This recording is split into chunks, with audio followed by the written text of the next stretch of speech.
In the beginning of the chapter, two maps are given. Let's call it as map 1 and map 2. Map 1 is made by Arab geographer Al-Idrisi in 1154 CE. The section reproduced here is the detail of the Indian subcontinent from his larger map of the world. That is, he has already prepared the larger map. From that map, a particular section is given here, that is of the Indian subcontinent. Here, South India is where we would expect North India, and Sri Lanka is the island at the top. See how it is figured there. Place names are marked in Arabic, and there are some well-known names like Kanauj in Uttar Pradesh. So just like how we mark the South India, here North India is marked here and the island can be seen. The second map is made by a French cartographer in the 1720s of the same area, that means the Indian subcontinent. This map has made 600 years after the first map, during which time information about the subcontinent had changed considerably. This map seems more familiar to us, right? And the coastal areas in particular are surprisingly detailed.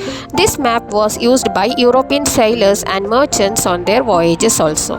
Here we can see the South India and Sri Lanka at the bottom side, as we can see in the today's map. Now here is a question. Look at the areas in the interior of the subcontinent on map 2. Are they as detailed as those on the coast?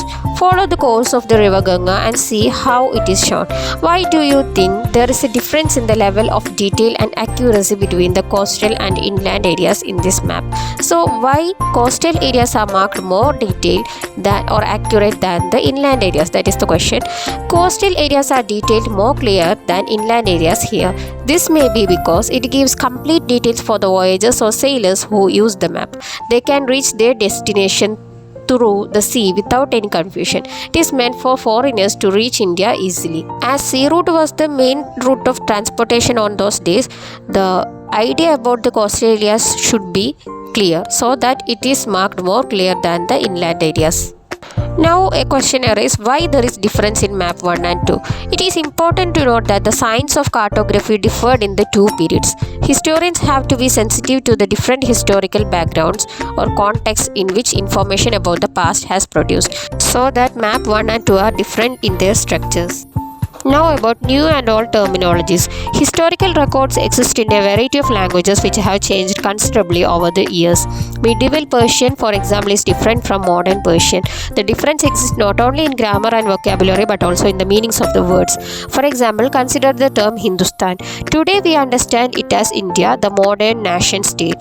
But in the 13th century, Minhaj-e-Siraj, a Persian chronicler, used the term to describe the areas of Punjab, Haryana and the lands between the Ganga and Yamuna as Hindustan. He used the term in a political sense for lands that were a part of the dominance of Delhi Sultan. The term never included South India. By contrast, in the early 16th century, Babur used the term Hindustan to describe the geography, the fauna and the culture of the inhabitants of the subcontinent. The 14th century poet Amir Khusro used the term Hind to describe the same, that means the inhabitants of the subcontinent. While the idea of a geographical entity like India did exist, it did not carry the political and national meaning that we associate with it today. Now let's take another example, that is foreigner. It is used today to mean someone who is not an Indian, foreigner. But in the medieval period it was used to describe any stranger who appeared, say, in a given village, someone who is not part of that society or culture. For example, they were saying Paradishi in Hindi and Ajnabi in Persian. In their sense, a city dweller considers a forest dweller as a foreigner. But two peasants living in the same village were not foreigners to each other, even if they were of different religious or caste backgrounds. They were not foreigners to them. Historians and their sources. Here in this textbook, we are going to deal with the studies during the period of 700 to 1750 CE. As in the previous years, historians rely on coins, inscriptions, architecture and textual records to gain information. But there was a discontinuity in relying too much on inscriptions and architecture, as there was a dramatic increase in the textual records during this period, and hence they slowly displaced other types of available information during this period. Through this period, paper became cheaper and more widely available. People used it to write holy texts, chronicles of rulers, letters and teachings of saints, petitions and judicial records, and registers of accounts and taxes and all. Manuscripts were collected by wealthy people, rulers, monasteries and temples. They were placed in libraries and archives. An archive means it's a place where documents and manuscripts are stored. Today, all national and state governments have archives where they keep all their old official records and transactions. These documents and manuscripts that were stored in the library or archive provided a lot of information to the historians, but they are also difficult to use. Compare the following situations. In the middle of the 13th century, a scholar wants to copy a book, but he did not have enough paper, so he washed the writing of a manuscript he did not want, dried the paper, and used it. And second case, a century later, that means in the 14th century, if you buy a food item from the market, you could be lucky and have the shopkeeper wrap it for you in some paper. So see the difference. The paper was a valuable one in the 13th century but a cheaper one in the 14th century. There was no printing press in those days, so scribes copied manuscripts by hand. As they copy, they introduce small changes, a word here, a sentence there.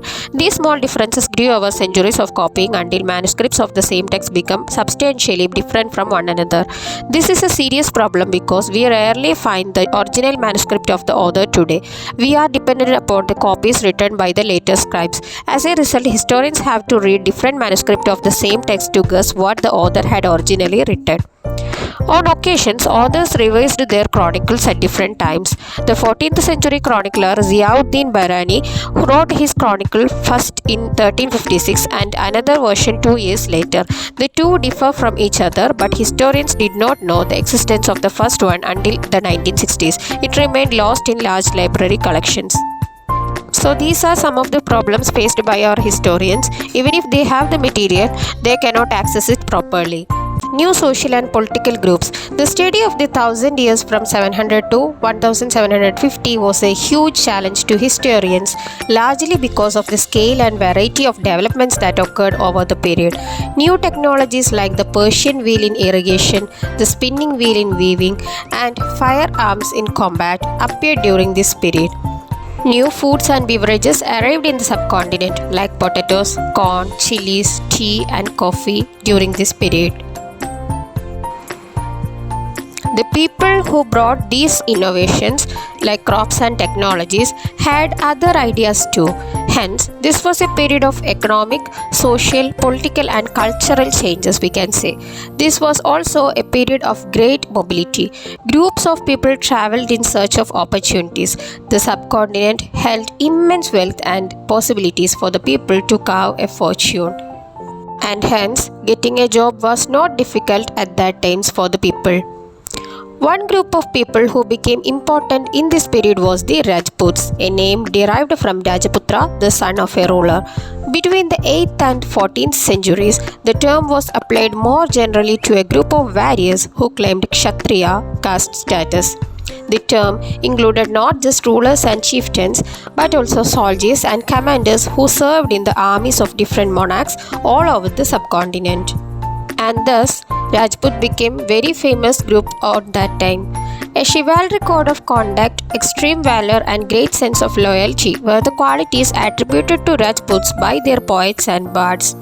Other groups of people like Marathas, Sikhs, Jats, Ahams, and Kayasthas. Kayasthas is a caste of scribes and secretaries, also used to their opportunities of the age to become politically important. Thus, we could see the changes in all spheres of life. Not only that, throughout this period, there was a gradual clearing of forests and the expansion of agriculture, a change faster and more complete in some areas than in others. Changes in their habitat forced many forest dwellers to migrate. Others started tilling the lands and became peasants. These new peasant groups gradually began to be influenced by regional markets, chieftains, priests, monasteries, and temples. They became part of large, complex societies and were required to pay taxes and offer goods to local lords. As a result, significant social and economic differences emerged among peasants. Some possessed more productive land, others also kept cattle, and some combined artisanal work with the agricultural activity during the lean season. As societies became more differentiated, people were grouped into jatis or subcastes and ranked on the basis of the backgrounds and their occupations. These ranks are different for different people. They emerged not as permanent. Ranks were not fixed permanently and varied according to the power, influence, and resources controlled by the members of the Jati. The status of the same Jati could vary from area to area. Jatis framed their own rules and regulations to manage the conduct of their members. These regulations were enforced by an assembly of elders described in some areas as the Jati Panchayat. But Jatis were also required to follow the rules of their villages. Several villages were governed by a chieftain. The chieftain will make rules and regulations that the Jatis and the entire villages have to follow. Together, they were only one small unit of a state. This was how drastic changes were occurred during the 17th century in India. The Jati system emerged in this way. Region and empire. Large states like Cholas, Tugluks and Mughals encompassed or held many regions. Encompassing means capturing or holding within many regions. Cholas, let's begin with Cholas. Cholas or Chola Dynasty was a Tamil empire and one of the longest ruling dynasties in the world. You will be learning about them in chapter 2. And you can see Chola territory in blue color and Chola's influence in pink color in this map. That means they have influenced that much area during those times. Now you can see the map of Tugluk Dynasty. Tugluk Dynasty was a Muslim dynasty of Turkic origin which ruled over the Delhi Sultanate in medieval India. You will be learning more about the Tugluk Dynasty in the 3rd chapter of this textbook. And you can see green colored portion. That means the influence of Tugluk Dynasty in this map. These all regions were captured or encompassed by the Tugluk Dynasty during those times. Next you can see the Mughal Empire here. Mughal Empire was an early modern empire that controlled much of South Asia between 16th and 19th century. That means they have ruled up to more than 200 years in India. That means in the Indian subcontinent. Okay, see the map, that pale green color. We can see the influence of Mughal dynasty during those times. You will be learning about Mughal dynasty in the 4th chapter of this textbook. Now, a Sanskrit Prashasti. Prashasti means it's a genre of Indian inscriptions where the poets will be praising the rulers. So, one such Sanskrit Prashasti praising Delhi Sultan Ghiyasuddin Balban explained that he was the ruler of a vast empire that stretched from Bengal, at times it was Gauda, in the east to Ghazni Gajjana in Afghanistan in the west, and included all of South India. So from the Prashasti we can conclude that the Balban had that much influence, and so people of different regions of Gauda, Andhra, Kerala, Karnataka, Maharashtra and Gujarat fled before his armies. Historians regard the claiming of this Balban as exaggerated claims of conquest. At the same time, the historians tried to understand why rulers kept claiming to have control over different parts of the subcontinent. Why the rulers are saying that they have conquested this region, that region in that way. What is the reason? So why do you think rulers made such claims that they have conquested this region, that region in that way? Because rulers made such claims to show their power in front of the other dynasties. That means they had to show their power. Okay, this dynasty is more powerful than that dynasty. That was the competition between the dynasties. So they made such claims. Actually, these claims about Balban was an exaggerated one. Exaggerated means something that is more than what is there, what was there. In 1318, poet Amir Khusro noted that there was a different language in every region of this land. That means different languages were in different part of the country. Sindhi, Lahori, Kashmiri, Dwarsamudri in southern Karnataka, Telangani in Andhra Pradesh, Gujarai in Gujarat, Mahabari in Tamil Nadu and Gauri in Bengal, Awadhi in eastern Uttar Pradesh and Hindavi in the area around Delhi. Amir Khusro went on to explain that in contrast to these languages, there was Sanskrit, which did not belong to any region. It was an old language and common people do not know it, only the Brahmins do. Now you have an activity. See the list of languages made by Amir Khusro. Make another list of languages spoken in these regions today. So, shall we move on to that? Let's see what are the languages spoken in these states today. Now let's see what are the modern languages. So Amir Khusro talked about Sindhi. Sindhi is now a scheduled language. It lacks state level status and is a prominent minority language in Rajasthan. Lahori was spoken in province of Punjab, and now in Punjab they are talking Punjabi. Kashmiri is there in Kashmir. Dwarsamudri was the language of southern Karnataka. Now it is Kannada. Telangani is now known as Telugu, and Gujari is now known as Gujarati. Then about Mahabari. Mahabari has changed it to Tamil. Gauri was spoken in Bengal and now it is Bengali. Awadhi is spoken in the Awadh region of Uttar Pradesh now. Hindavi is now known as Hindi, Urdu in that way. So in this way, the languages at the times of Amir Khusro had changed to these modern languages. By 700, many regions already possessed distinct geographical dimensions and their language and cultural characteristics. They were also associated with specific ruling dynasties. There were considerable conflicts between these states. Occasionally, dynasties like the Cholas, Khaljis, Tugluks and Mughals were able to build a pan-region spanning diverse regions. So, what do you mean by a pan-region that we will be discussing? You can see the map of Mughal region in this picture.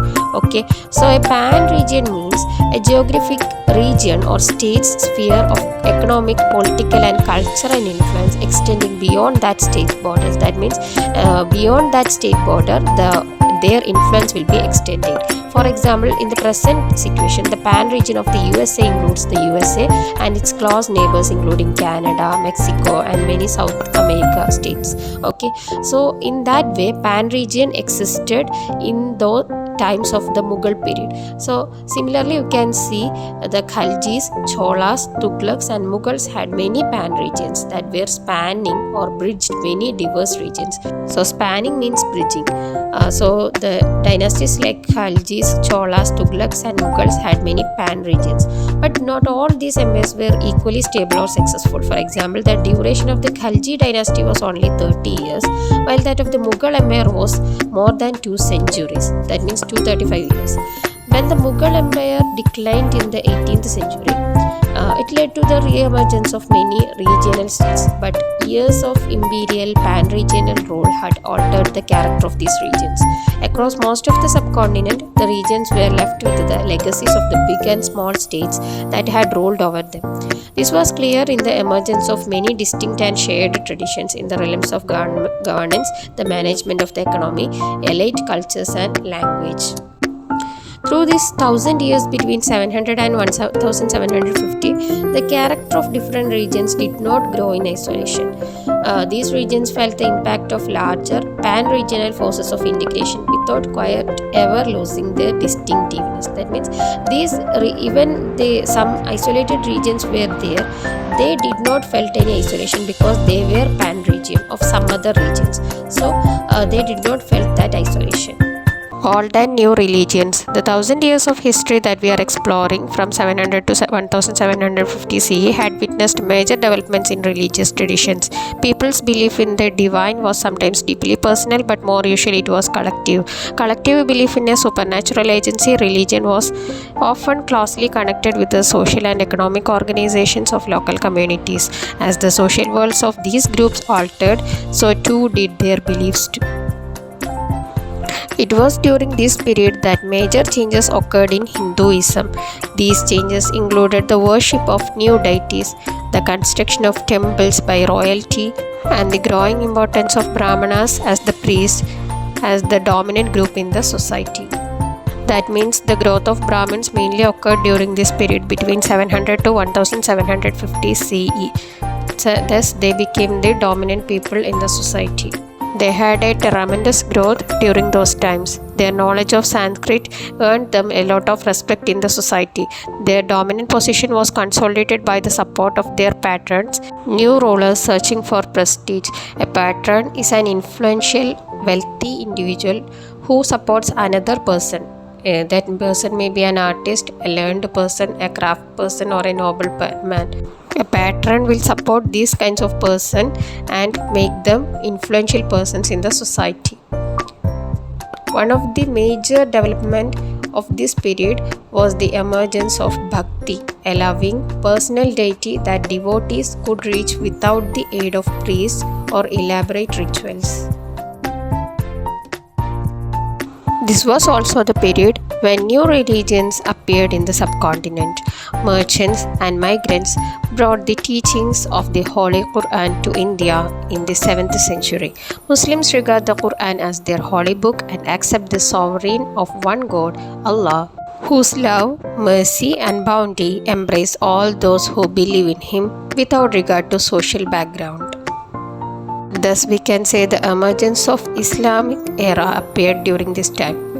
Islam had a deeper emergence that many rulers were patrons of Islam and the ulama. Ulama means learned theologists and jurists of Islam. Islam was interpreted in a variety of ways by its followers. There were Shia Muslims who believed that the Prophet Muhammad's son-in-law Ali was the legitimate leader of the Muslim community. Also, there were Sunni Muslims who accepted the authority of the early leaders, Khalifas of the community and succeeding Caliph. There were other important differences between the various schools, that is Hanafi and Shafi'i schools, mainly in India, and the theology and mystic traditions of Islam. Anyhow, the Islam has made a deeper growth in the Indian society during this time. Thinking about time and historical periods, historians made the study of time somewhat easier by dividing time into larger segments, that is periods, that possess shared characteristics. In the middle of the 19th century, British historians divided the history of India into three: Hindu, Muslim, and British. This division was based on the idea that the religion of rulers was the only important historical change and that there were no other significant developments in the economy, society, or culture. Such a division also ignored the rich diversity of the subcontinent. Few historians follow this periodization today, that is Hindu, Muslim, British periodization. Most historians look to economic and social factors to characterize the major elements of different moments of the past. After all, the 16th and 18th centuries were quite different from the 8th or 11th. The term medieval period is often contrasted with the modern period. Modernity carries with it a sense of material progress and intellectual advancements. During these 1,000 years, the societies of the subcontinent were transformed often, and economies in several regions reached a level of prosperity that attracted the interest of European trading companies. Thus, European trading companies started their trading here in India. So the first question is, who was considered a foreigner in the past? So here the question is about the term foreigner is used in the past time. Past time means medieval period. Who were considered as foreigners in the medieval period? That is the question. So the answer for this question is, in the medieval period, a person who is not part of a particular society or culture, or who is a stranger or new to a village, was considered a foreigner. Unlike these times, nowadays we are considering foreigner means someone who is not an Indian. But in the medieval period, foreigner means a person who is not part of that particular society. Moving on to the next question, state whether true or false. First one, we do not find inscriptions for the period after 700. The given statement is false. We had inscriptions, but the usage of inscriptions were less because of the arrival of paper. So everyone were using paper, so that inscriptions had no use. B. The Marathas asserted their political importance during this period. So the question is, the Marathas asserted their political importance during this period. This is a false statement. The Marathas had no such importance during this period. Then next question is, forest dwellers were sometimes pushed out of their lands with the spread of agricultural settlements. So this statement is a true statement, because forest dwellers, when agriculture began its spreading, forest dwellers became homeless and they were pushed out of their lands, that means from the forest. Fourth statement, D. Sultan Ghiyasuddin Balban controlled Assam, Manipur and Kashmir. Ghiyasuddin Balban had a large area for control, and the given statement is false. He had controlled from the east Bengal to the west Afghanistan, that means Gauri to Ghazni or Gajjana. Next one, fill in the blanks. Archives are places where dash are kept.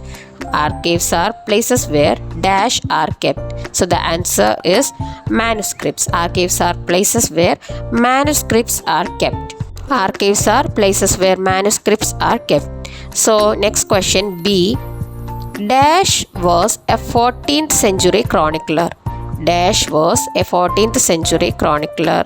We have studied in this chapter the name of a chronicler, that is Minhaj-e-Siraj. Minhaj-e-Siraj was a 14th century chronicler which is mentioned in our chapter. Then C question. Dash, dash, dash, dash and dash were some of the new crops introduced in the subcontinent during this period. So we have to fill up 5 crops, that is potatoes, corn, chilies, tea and coffee were some of the new crops introduced in the subcontinent during this period. Next, list some of the technological changes associated with this period. So we have to list the technological changes associated with this period. So it can be answered as some of the technological changes were 1. Use of Persian wheel in irrigation. Second one, spinning wheel in weaving. They have used spinning wheel in weaving. And third one, use of firearms in combat. These were the main technological changes of the period from 700 to 1750 CE. Then next question. What were some of the major religious developments during this period? What were some of the major religious developments during this period? The major religious developments of this period are the inclusion of new deities in Hinduism, emergence of Bhakti, and the introduction of Islam. Then, sixth question. In what ways has the meaning of the term Hindustan changed over the centuries? In what ways Hindustan had changed over the centuries? So, it can be written as, in the 13th century, Minhaj-e-Siraj, a Persian chronicler, used the term to describe the areas of Punjab, Haryana and the lands between the Ganga and Yamuna. The Hindustan was described as these areas only. He used the term in a political sense for lands that were a part of the dominions of Delhi Sultan. The term never included South India. By contrast, in the early 16th century, Babur used the term Hindustan to describe the geography, the fauna and the culture of the inhabitants of the subcontinent. The 14th century poet Amir Khusro used the term Hind to describe the same. While the idea of a geographical entity like India did exist, it did not carry the political and national meaning that we associate it with today. So, this was the changes that happened to the term Hindustan over times, over centuries. Hindustan was used for describing a particular area only in the beginning, that is in the 13th century. Now it is used for the entire country. Seventh question. How were the affairs of Jatis regulated? How were the affairs of Jatis regulated? This can be answered as, the affairs of Jatis are regulated by an assembly of elders known as the Jati Panchayat. In some areas, the Jatis were required to follow the rules of their villages, which were governed by a chieftain. Thus, the Jatis' affairs were regulated. Next question. What does the term pan-regional empire mean?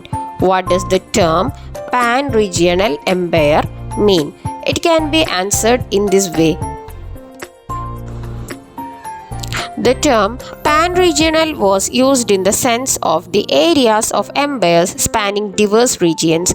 The dynasties of Tugluks, Khaljis, Cholas and Mughals had pan-regional empires. That means they had vast area of lands. Then ninth question. What are the difficulties historians face in using manuscripts? What are the difficulties historians face in using manuscripts? So, there are many difficulties that historians face while using the manuscripts. So the answer can be written, there was no printing press in those days. So scribes copied manuscripts by hand. As they copy, they introduce small changes, a word or sentence. These small differences grew over centuries of copying until manuscripts of the same text became substantially different. This is a serious problem because we rarely find the original manuscript of the author.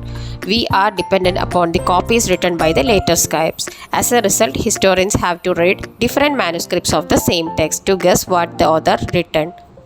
That's the end of the question and answer session. Hope you have understood the answers of each question. So we will be meeting in the next video. Until then, bye and thank you.